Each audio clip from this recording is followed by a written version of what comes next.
गुरुवार सुबह शहर के व्यस्ततम मार्ग पर उस वक्त सनसनी फैल गई जब पुलिस कमांड कंट्रोल सेंटर के सामने फुटपाथ पर एक बोरे में महिला का शव मिला।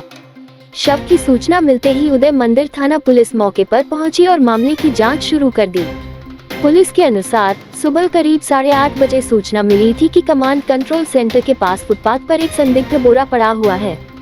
मौके पर पहुंची चेतक टीम ने जांच की तो उसमें करीब 40 वर्षीय महिला का शव मिला, जिसके हाथ पैर बंधे हुए थे। शव को तुरंत कब्जे में लेकर महात्मा गांधी अस्पताल MGH की मोर्चरी में रखवाया गया है। प्रारंभिक जांच में शव किसी खानाबदोश महिला का प्रतीत हो रहा है, हालांकि अभी तक उसकी पहचान नहीं हो पाई है। पुलिस ने बताया कि जिस स्थान पर शव मिला है उसके आसपास की फुटपाथ पर कई खानाबदोश लोग रात में सोते हैं। पुलिस का मानना है कि यह हत्या का मामला हो सकता है और शव को यहां लाकर फेंका गया हो। उदय मंदिर थाना पुलिस अब आसपास के CCTV फुटेज खंगाल रही है और इलाके के लोगों से पूछताछ कर रही है। शव की पहचान के प्रयास जारी हैं और पोस्टमार्टम रिपोर्ट के बाद मौत के कारणों का स्पष्ट पता चल सकेगा। केंद्रीय गृह मंत्रालय के निर्देश के बाद कल शाम 4 बजते ही हवाई हमले की चेतावनी वाला सायरन बजाया गया। इसके बाद युद्ध से निपटने के लिए की मॉक ड्रिल की गई। आम नागरिकों को सुरक्षित स्थानों पर पहुंचाने की प्रैक्टिस की गई।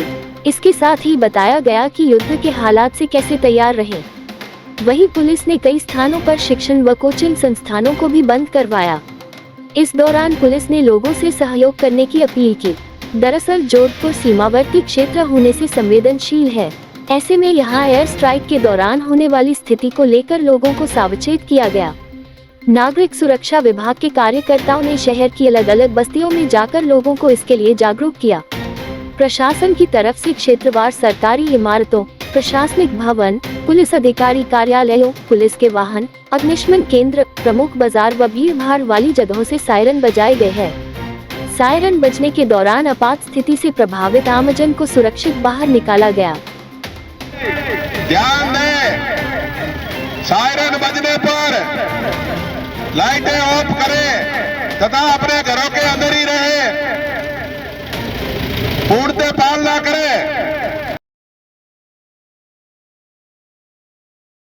जोधपुर पुलिस कमिश्नरेट में यातायात व्यवस्था को और अधिक सुगम और सुचारू बनाने तथा आमजन की सुविधा के उद्देश्य से मेडिकल चौराहा, श्री राम एक्सीलेंसी चौराहा, जल चौक चौराहा एवं 12वीं रोड चौराहा पर यातायात सिग्नल लाइट्स में बदलाव करते हुए सिंक्रोनाइज सिस्टम लागू किया गया है। अतिरिक्त पुलिस उपायुक्त यातायात दुर्गाराम चौधरी के निर्देशन में किए गए बदलाव के तहत बात करें तो इस सिस्टम के अनुसार मेडिकल चौराहा से 12वीं रोड चौराहा तक आने जाने वाला ट्रैफिक निर्धारित सेकंड्स के अनुसार दोनों दिशाओं में साथ साथ चलेगा। इस नई व्यवस्था के अंतर्गत यदि किसी वाहन चालक को दाहिनी ओर मुड़ना है तो उसे दाहिने तरफ का ग्रीन सिग्नल मिलने पर ही जाना होगा, अन्यथा उसे डिवाइडर के पास रोककर जज दाहिनी दिशा में ग्रीन सिग्नल मिलने तक प्रतीक्षा करनी होगी। दाहिनी ओर जाने वालों को या तो सीधे जाने वाले ग्रीन सिग्नल के साथ ही ग्रीन सिग्नल मिलेगा या फिर सीधे ग्रीन सिग्नल की अंतिम निर्धारित सेकंड्स पर। यह मिलान ट्रैफिक की सुगमता और व्यवस्था को बनाए रखने के लिए किया गया है।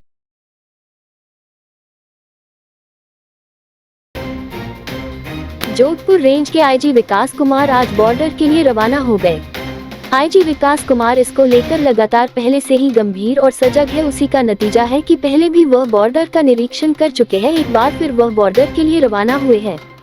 बॉर्डर पर रवाना होने से पहले मीडिया से बातचीत करते हुए IG विकास कुमार ने कहा कि सभी पुलिस अधीक्षकों से वह संपर्क में है। सभी पुलिस अधीक्षकों से चल रही आवश्यक ब्रीफिंग चल रही है। आवश्यक फीडबैक लेने के अलावा लगातार सावचेती के निर्देश दिए जा रहे हैं।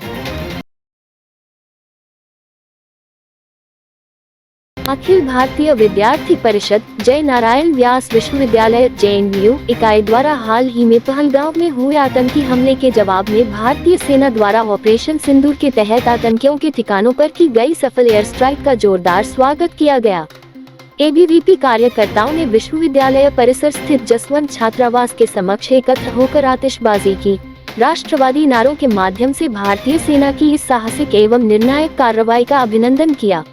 ABVP JNVU इकाई अध्यक्ष दिलीप राजपुरोहित ने इस अवसर पर कहा कि देश की सुरक्षा और संप्रभुता के लिए हर युवा को सेना और देश के समर्थन में खड़ा होना चाहिए। परिषद ने भारतीय सेना के शौर्य को सलाम करते हुए ये संदेश दिया कि राष्ट्र विरोधी गतिविधियों का करारा जवाब समय पर दिया जाएगा।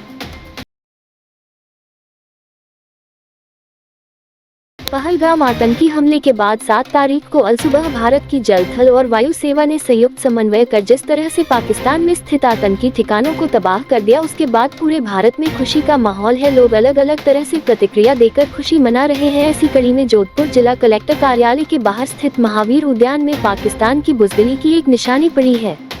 दरअसल 1971 के युद्ध में जब पाकिस्तान अपने हथियार छोड़कर पीठ दिखाकर वापस पाकिस्तान की तरफ भाग गया था, तब जोराराम बिश्नोई नामक सैनिक ने T-59 पैटर्न टैंक जोधपुर पहुंचे। तब से पता क्षेत्र में पाकिस्तान की बुर्ज दिल्ली की है निशानी 1971 के युद्ध में पाकिस्तान की शिकस्त की गवाही दे रही है। प्रधानमंत्री नरेंद्र मोदी ने जब भारत में हुए आतंकी हमले का बदला लेते हुए अब तक की सबसे बड़ी स्ट्राइक पाकिस्तान पर की है, जिसके बाद लोगों ने इस टैंक पर चढ़कर आतिशबाजी की और नाचकर जश्न मनाया। जोधपुर के लोग दिल मांगे मोर की तर्ज पर अब पॉप को भारत में मिलने की मांग कर रहे हैं। ये थे आज के मुख्य समाचार। विस्तार से जानने के लिए पढ़ते रहिए दैनिक नवज्योति। दैनिक नवज्योति के YouTube चैनल को सब्सक्राइब करें और ताज़ा अपडेट के लिए बेल आइकॉन दबाएं।